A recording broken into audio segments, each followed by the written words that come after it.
Erin, do you come across conflict between experiencers and their partners? I can only speak about my own experiences. At this point in time, I've put out feelers to see if other people are experiencing these things as well. One thing you're going to run into is when you believe and understand that you've had experiences of this nature where you're being abducted or you have contact with ETs, and your partner does not believe, that can, affect many different areas of your relationship, including the creation of secrets, like this is happening to me, but I can't speak about it. And so you're creating secrets which can fester and grow in a relationship, but then it also, creates an environment where you do not feel necessarily safe being yourself and being truly honest and open. Yeah. Is there a good way to handle this for an experiencer? Good way.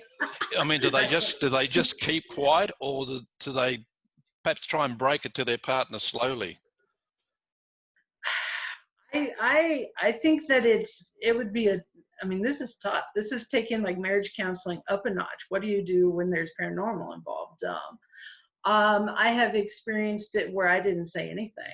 In my second marriage, I did not reveal any of this stuff until the moment I had a very large pattern of, it wasn't really a bruise, but it was like a mark on my back. And so then I had to explain how that happened. And thank goodness he was more fascinated than he was angry with that. I mean, that was a violent marriage, so it kind of compounds things, but it was more fascinating. And this was 5 years down the line instead of talking to him about it at first. And it was my first marriage that I even found out and understand I was having these experiences. And I think that through my process of trying to come to terms with it, that is one of the reasons why it unraveled.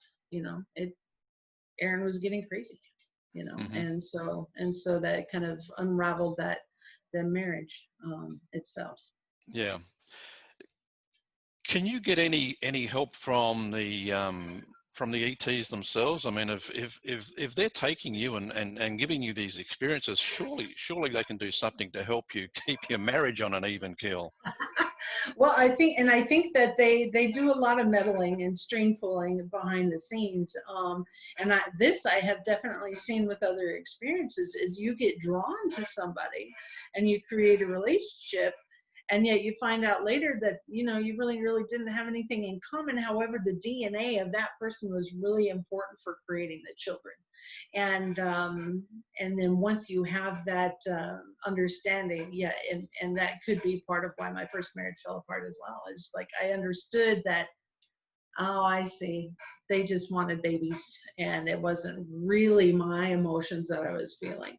And I know that before I was married a second time and I was dating this guy, I was receiving information from the ETs saying, don't go there, don't go there, don't do that. So I get it. I understand that they do have a lot to do with the manipulation of the emotions and the feelings of the contactees, and it's kind of unfair. I don't know if they understand the impact that they're having on the humans, that they are driven, just for those DNA samples. However, at the same time, yes, they do help us in our relationships, and they will bring people together that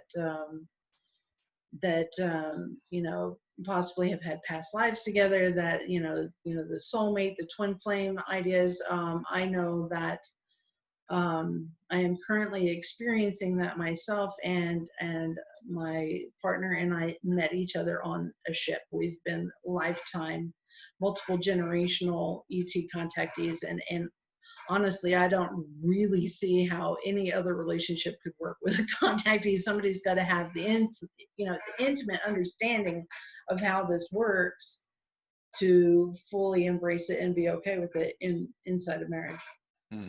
So as an experiencer, what would be your final piece of advice for this type of situation with somebody having experiences and their partner not knowing, what should they do?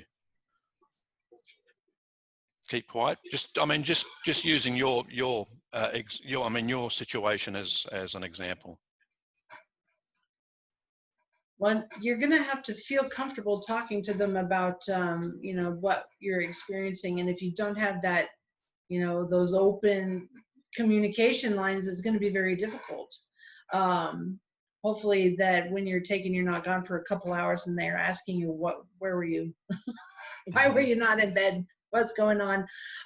You know, but you've got to have those open lines of communication. Yeah. That's, yeah. And seeking out support from other people who, you know, who have similar experiences. That could be key right there to helping you get through the situation. Yeah, I understand. It just must be a stressful situation for the experiencer. Oh, absolutely, absolutely. Who do you turn to? You would think that you could turn to your spouse as your number one supporter, but if they don't believe, if they can't believe, or if you know, you feel completely unsafe with that, what do you do?